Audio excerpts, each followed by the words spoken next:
Welcome to Samba Samba. Enjoy the video.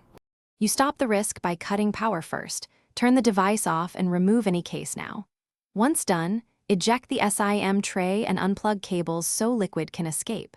Hold the device with the lightning connector facing downward and give a few short, gentle shakes.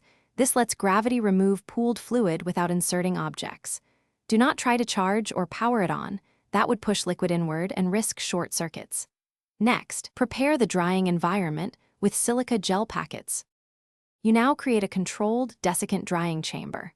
Place the device upright, connector down, inside a sealed container or heavy zip bag surrounded by 10-20 silica gel packets so moisture is drawn away efficiently. Make sure the device does not touch metal or heat sources. Ambient room temperature is best. Once sealed, leave it undisturbed for at least 24 hours and preferably 48 hours so trapped moisture migrates out. If you must check, open briefly and only inspect visually. Reseal immediately to continue drying.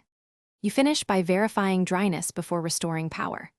After 24-48 hours, open the container and look into the lightning port with a light. Do not insert pins, toothpicks, or liquids.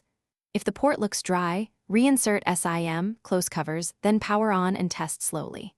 If you still see moisture or the phone behaves oddly, no sound, intermittent charging, power off, repeat the silica gel drying cycle, and if problems persist, contact a professional repair or service center. Thanks for watching. Consider subscribing if we helped you.